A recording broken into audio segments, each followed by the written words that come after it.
You like the sky on fire when it's raining on us. Had to be a new man, so I changed new car rebirth. You done everything right, I'm still here. She said without you, so can I be by Good afternoon, everybody. I hope this afternoon finds you all well. I feel great. Driving through the wonderful city of Chicagoland, the wonderful Chicagoland.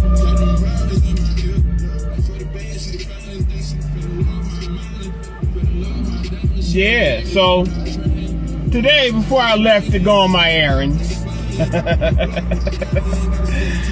TV was on. Now me, really I guess since the pandemic, I kind of stopped watching as much TV. I used to just watch, you know, like Judge Mathis and the news and, you know, maybe a little animation domination, you know, the South Parks and the Family Guys, things like that. But I really don't watch much news. But the news was on today before I left. So, well, it wasn't even the news. They interrupted regularly scheduled programming in order to bring up the latest news and the latest events around the January 6th, 2020 Hillbilly Revolution, aka Insurrection, which was an attack on our democracy, because the president he falsely stated that he won the election, even though he wholeheartedly believed it, even if it might have been the delusional belief, or, you know, for some people it was a rational belief. All things considered, this wasn't the first election in modern history during a global pandemic. And, you know, the mail-in votes and all that good stuff, man. You know, I mean, hell, if you got power and, you know, you have to deal with this type of competition at this point, yeah, you probably are gonna buck at the decision. You know what I'm saying? So, the man bucked at the decision. And it is what it was. The people, the good Hillbilly Legion, this is legion of loyal supporters. They went out and said, well, we will not stand for this. We will not stand. We will not stand for our grand leader, the guy who I affectionately call Mean Master, and you know, because Con Master's in office now. Con Master Biden, I call him Mean Master Trump. You know, everybody else say he's a mean master. But, you know, whatever. But, yeah, how the good supporters, they, you know, I guess this is what they're going off of when Mean Master said, he said to, we're going to walk down. Let me turn this around. Because, we're going to walk down. And peacefully protest, and we're going to hope that I don't know if he said peaceful. I know he said that I know he said something to the effect that hopefully the good Michael Pence will do the right thing.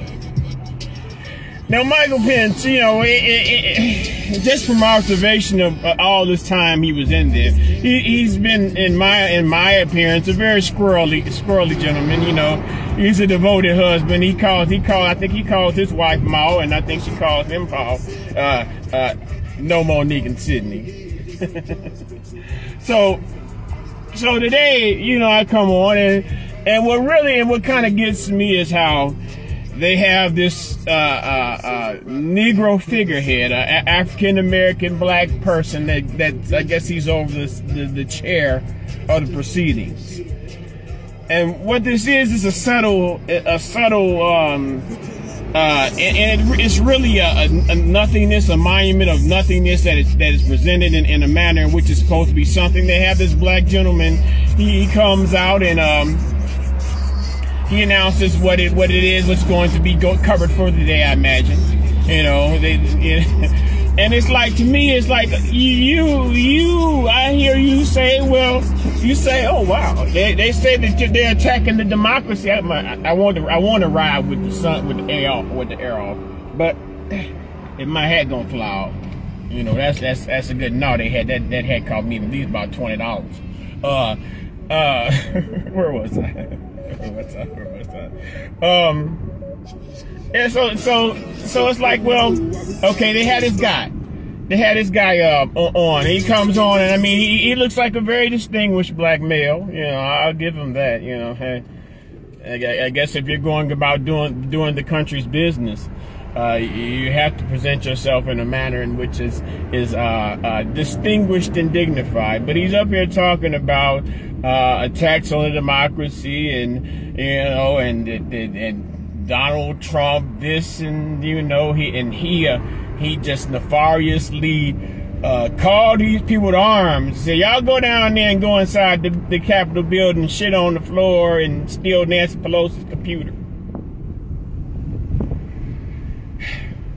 Now, I've even heard now. Right now, we consider the state of this country, the economic state of this country. You know, I warn you, Bitcoin buyers. I guess, you know, there are people that are coming with the retort that you can even make money while it's losing. But hey, may the odds be ever in your favor. You know, because I really, you know, and maybe I might be wrong. Maybe the future might prove me wrong. I never saw nothing in you know, where they're making computer money and supposed to bypass the current monetary system, whatever.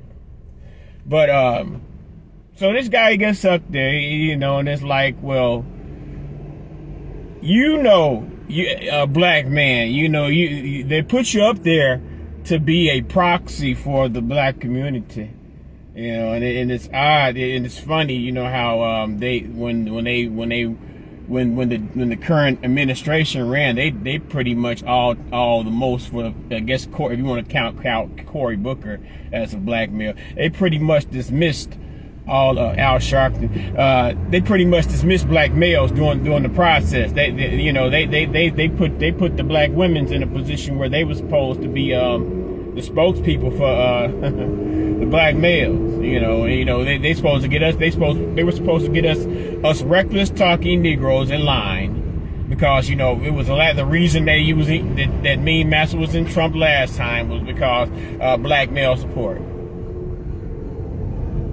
They play with y'all all kind of ways, man. They really, and that's what I'm trying to point out regards how they parade this nigga out here. Now I ain't gonna cry, cause I be nigga, you know, and I can't stand with an individual like that. So they parade him out there to start this up, and today it's like, well, you know, they had a judge on there. And I swear for God, if y'all say, I think his name was Leto or something. The way he did his testimony was so slow. And in the end of it, you know, I mean, maybe I missed something, but at the end, I want y'all to tell me what was he getting out of it? And I see my people, you know, on my social medias, they're speaking about this as if this really has something to do with them. You know, and there's no regulation or legislation. These motherfuckers, they don't care. There's no legislation or any type of executive orders that have been specifically and solely placed underneath the name of the African American Black Negro. You know, even though that they care so much about you to make sure you got your shot. And you know, of course, the pandemic rages on. You know, whether there's new cases, old cases, there's less hospitalizations because they decide to use the alternative form of ivermectin. You know, the stuff that Mean Master took when he caught the COVID. All this time, they was telling you all this shit about. Man, I'm going off the rails. The Hillbilly Revolution, aka the Insurrection of 2020, and what it means to black people, the African American black person. Now, isn't this odd? I mean, you know, and really, it's like I don't understand what I guess some of the media kind of fooled some of you into thinking that this was actually going to be an opportunity for them to I don't know which way I'm going. For them to put Mean Master in jail, but they already came out and said that this is not a criminal trial. So you got to ask yourself, if it's not a criminal trial, and you know, so many of you, bro, I guess that your passions, your emotions just want to see Mean Master locked up, to see a former sitting president placed in jail of your country in which you're so proud of, the democracy country in which you're so proud of. You say, well, I'm going to sit here and I'm going to watch this and I'm going to get my popcorn. I'm going to rah on social media about it. And you know, I'm on social media. Hey, I'm not on social media talking about this bullshit in my mind. In my mind, it's bull. In my mind, this is something to distract you from the impending doom that this country is facing. You know, I even heard a former Clinton advisor say something to the effect that the insurrection is tied into the current country's inflation. When now we gotta know. You know, in things of in chains of supply chains and things of that nature, you have to have transport vehicles, and most of the transport vehicles inside of America, it's interstate, and also inner city and interstate, and within the city, is done by trucks. You know, as I pass a truck right now, are done by trucks, and and just like your car, in which you're paying an elevated price for fuel for, requires gas or diesel. Diesel is higher than gas. So it's like, okay, these people, they want their products and goods and services transported, but also these truck operators and these truck operator company owners, transport company owners, they have to allow for this increased cost in order to do their business. Pardon me. These streets kind of heavy, but they have to depend on this fuel for their trucks to do business. So what they in turn have to do is pass this cost on to someone else. Now, if it's gonna cost me more to move your stuff because of this, that, and the third, no matter what why it costs me that, you know,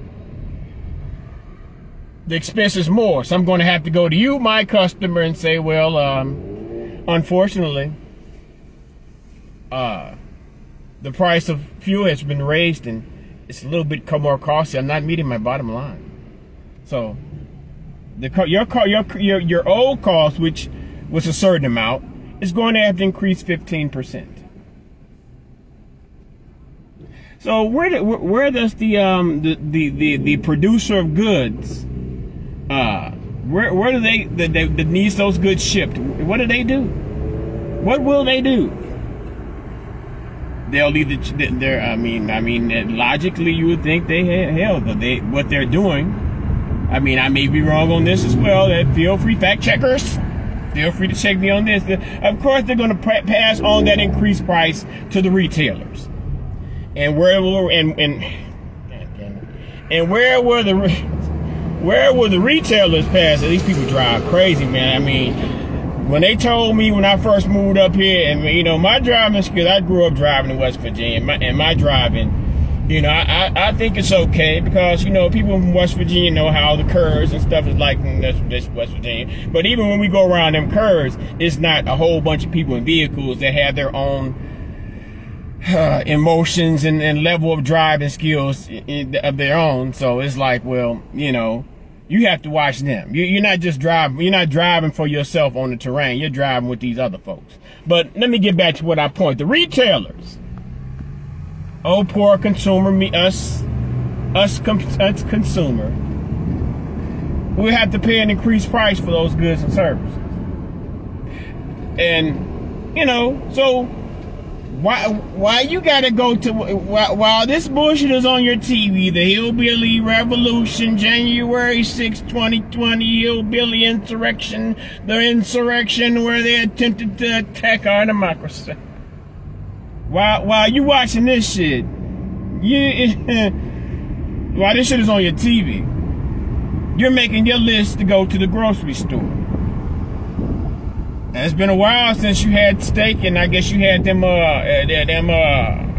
crab legs and things you love. So it's like, well, I have to make a budget, and while I'm making this budget to make my list, I have to consider the increased price of inflation. But that's not what's important. You know, you having to pay these high prices, that's not what's important. What's on TV? Mean Master Trump, he abused his powers, and he did this and this and this, and we have to punish him. Donald Trump is no longer in office. You know who's in office? Kind Master Biden.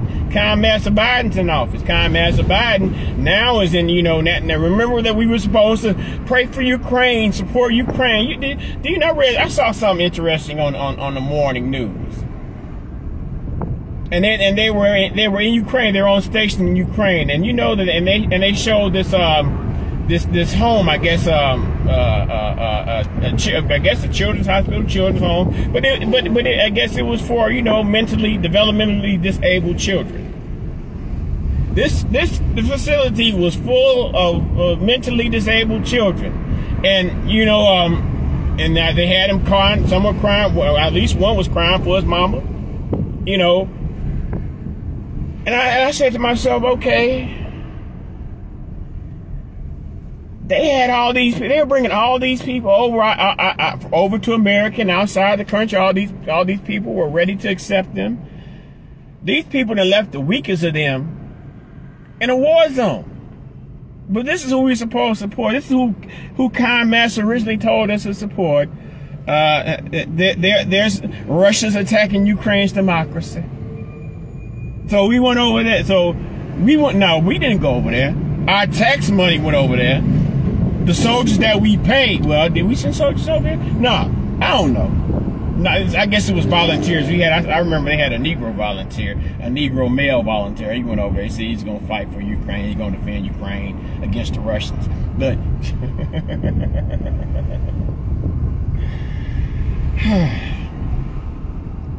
so now the narrative's being shifted. The narrative's being shifted to, well,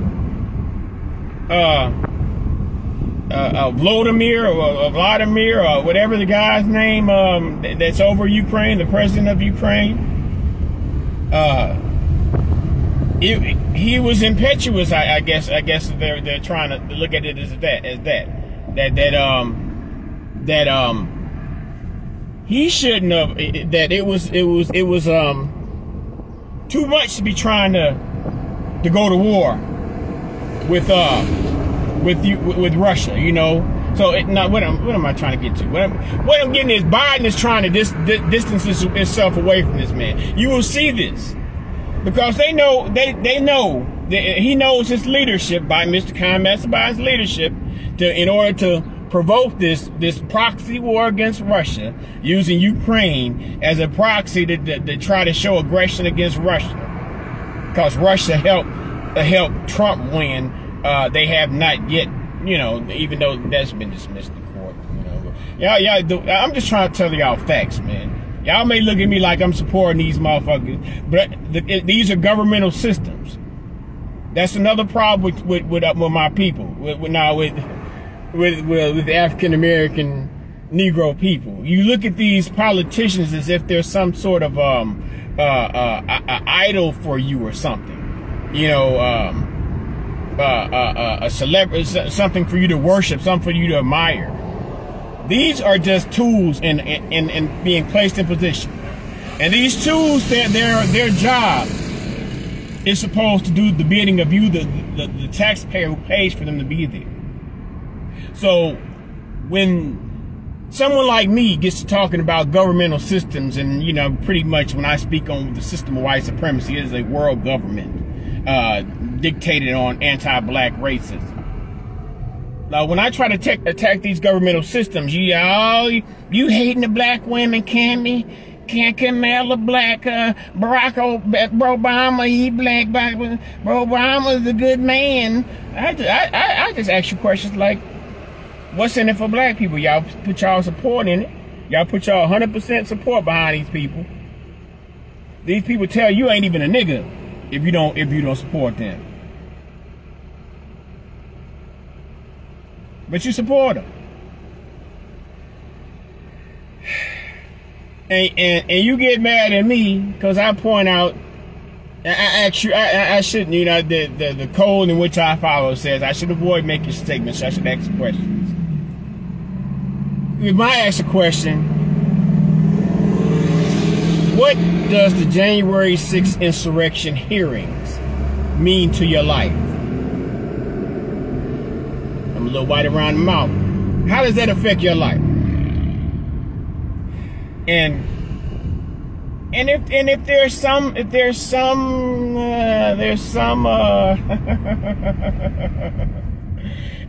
some cogent or discernible, tangible way in which you could tell me, I wholeheartedly appreciate it if you do it in my comment section. Shout out to Bill Lewis, shout out to Holly.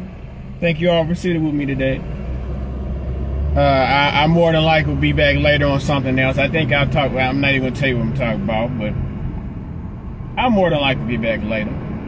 Peace and love to you.